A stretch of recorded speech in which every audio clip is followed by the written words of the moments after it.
Welcome back to part 2 and working with the storms. How's everybody doing? I have not given an update with what's going on here in East Tennessee. However, I did have a girlfriend that I went to high school with reach out to me. Her name is Brooke. And she was like, hey, what can I do? Is there anything that I can do to help? And I was like, absolutely, girl. You know what? I'll make a video because I'm sure there's many others that need to hear this too. So if you watched part 1, then you know I've already talked about setting up a grid to protect your home, calling in the angels, how to secure a sacred space, who to call in. I also went over the angels in order to start working with hurricanes, tornadoes. Okay, there's going to be so many of you discovering this aspect about you. This is something that I have been learning and discovering about myself for the last 3 years. And it started with transmuting pressure from the earth. And then it moved into being able to call in the rain. Then we started opening the door with the hurricanes. But how it all got started for me was quite interesting. And it was in 2020. And I had no idea what was actually transpiring. And I do feel that this is relevant because this is kind of how these things happen. This is kind of how these things come up. So in 2020, it was the very beginning of 2020. It was right before we got locked down. So it would have been 144. It would have been around my birthday. So February of 2020. I was coming back home from Nashville. And immediately I felt death. I felt devastation. It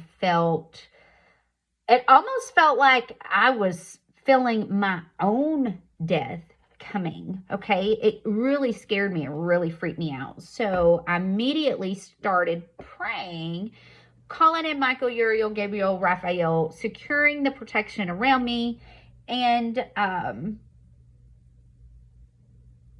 it just got so overwhelming that I was like, stop the car. I need to get out. Like, I have to get out of this car right now. Pull over now. And so I get out of the car, still kind of panicking, still feeling all these things, right?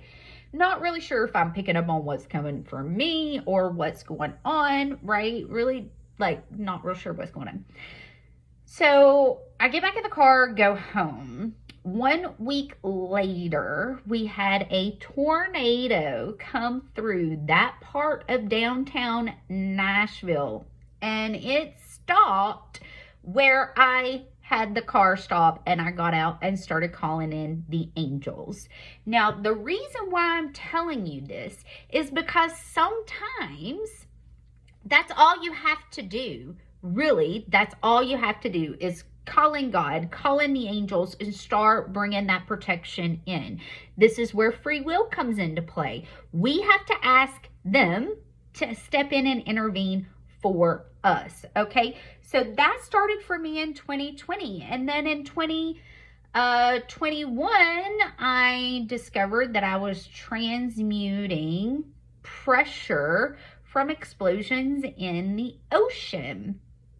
That showed up as a hard headache that felt like a pin in the side of my head, but it felt like it was outside of me. Okay, that's the best way to explain it. Like, I felt the pressure, I felt the pain. It was making me really sick to my stomach, but it didn't feel like my pain, if that makes sense. Okay, this is really hard to explain, right?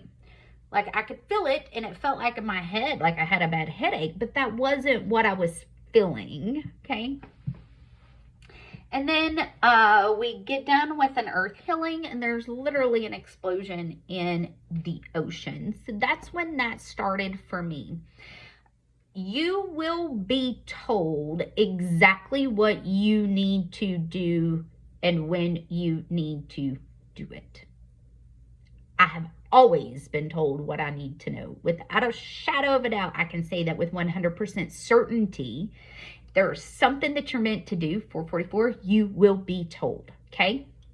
Prayer, your word, intentions is the most powerful thing that you could possibly do.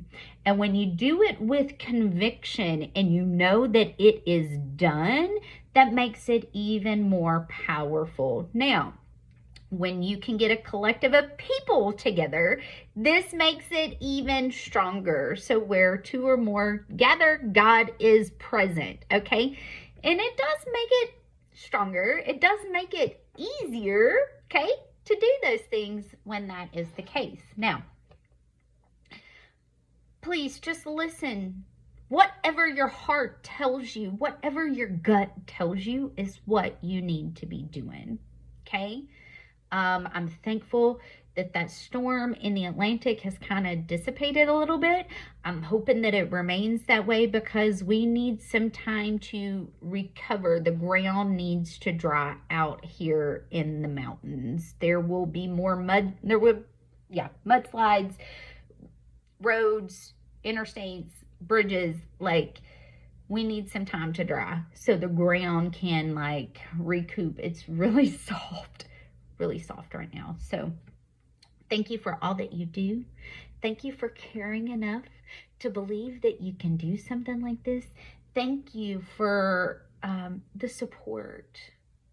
We're all gonna need it. We're all gonna need it. It's just October 1st. Rabbit. So buckle up. This is not to scare. This is to prepare, okay? I've been preparing you guys for this for well over a year. You know, I made my post day before yesterday and told you all the agenda was climate change. And what did Biden say yesterday? I'm just saying. I know I might sound cuckoo for Cocoa Puffs, but I'm not really. So, all right. I love you guys. We have this. We have God and we have the divine. So I need you all to believe. And please pray for East Tennessee and Western North Carolina, Asheville specifically. It's very, very bad. Okay. I love you all. And if you are a grid worker, if you work with the weather, please drop any suggestions, hints, advice for anybody. We need all hands on deck and we all learn from each other. All right. I love you all. We'll talk soon. Bye.